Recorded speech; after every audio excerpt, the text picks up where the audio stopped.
white-haired and weathered by time, I, Eleanor Johnson, have finally found the courage to unveil my truth. The calm you might sense in my voice now was not always mine. There was a time when my inner world felt empty and scorched, like land left too long without rain. It took decades for me to understand what happened, and even longer to accept that the past did not define my worth. I was born on Sunflower Ranch, a wide stretch of land where the horizon seemed endless, and the days followed the rhythm of the earth. Mornings began before sunrise. Mist hovered over the fields, and the first sounds of the day were the low calls of cattle and the wind moving through tall grass. To anyone passing by, our ranch looked peaceful, almost perfect. People admired it. They said we were lucky. They never saw what lived inside the house. My father, Thomas Johnson, was a man of silence. He worked hard, spoke little, and carried himself with an authority that no one questioned in the community. He was respected. People said he was disciplined, dependable, a man of strong values. And perhaps he was all of those things. But inside our home, his presence felt heavy, like air before a storm. He never struck me, never shouted, never left marks that others could see. Yet his words, when he chose to use them, and his silences, carried a power that pressed down on me until I felt small, as if I took up too much space simply by existing. He decided everything: when we woke, how we dressed, what we ate, how we spoke. There was no room for softness. From a young age, I sensed something I could not explain. The way his eyes lingered on me made my skin prickle. When he stood too close, my chest tightened. I did not know fear then. Not consciously, I only knew discomfort and unease that settled deep in my body, whispering that something was wrong. But I was a child. And in those days, children, especially girls, did not question their fathers. They obeyed. They learned silence early. The barn became my refuge. It was the only place where my shoulders relaxed, where my breathing slowed. The smell of hay and earth grounded me.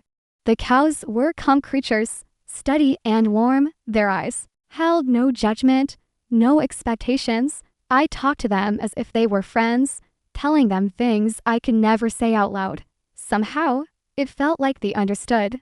Daisy was my favorite. She was old, slow-moving, with deep, dark eyes that seemed to carry the weight of years. When I leaned against her, pressing my face into her side, I felt anchored to something solid and real. With her, I felt safe, at least for a while. But no matter where I went, my father's shadow followed. At night, the house changed. The sounds of the ranch faded, replaced by a silence so thick it felt like it pressed against my ears. Sometimes my father would walk down the hallway and stop at my door. He said he was checking to see if I was asleep. His footsteps, slow and deliberate, became a sound my body learned to recognize before my mind did. When his hand brushed my hair, I felt a shiver, not of comfort, but of warning. I did not understand it. I only knew I wanted him to leave. The first time I felt true fear was during a storm. Thunder cracked the sky, and rain battered the roof. I lay curled in bed, eyes squeezed shut, pretending to sleep as his footsteps approached.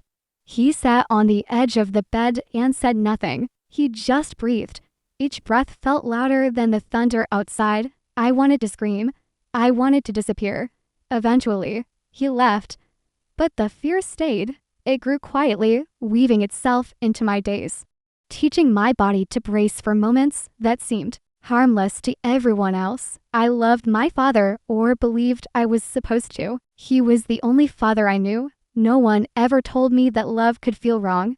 No one ever gave me the words to explain why my heart raced when he was near, why my stomach knotted at the sound of his voice. So I told myself it was my fault, that I was imagining things, that I was weak. My mother, Sarah, was once a gentle woman.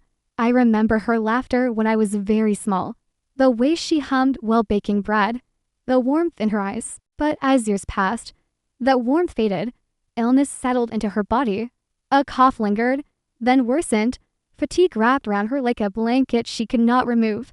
She was always busy cooking, Cleaning, working yet somehow absent, I wanted to tell her what I felt, wanted to crawl into her arms and beg her to protect me. But she seemed so tired, so fragile. I learned to swallow my fear rather than add to her burden. As I grew older, the barn became more than a refuge, it became my hiding place. I slept there when I could, cold in the hay beside Daisy, listening to the steady breathing of the animals. In those moments, I pretended the world was kind. But night always came. The worst hours were after sunset, when the day's work ended and there was nothing left to distract me. My body learned fear before my thoughts did. At the sound of footsteps, my muscles stiffened, my breath shortened. I never knew what to expect, and that uncertainty was its own kind of torment. Love should not feel like this. That thought came to me one night, clear and sharp. It startled me. It felt dangerous to think it. But once it entered my mind, it refused to leave. Pain does not always shout. Sometimes it whispers until you begin to doubt your own reality. I reached a point where the weight became unbearable.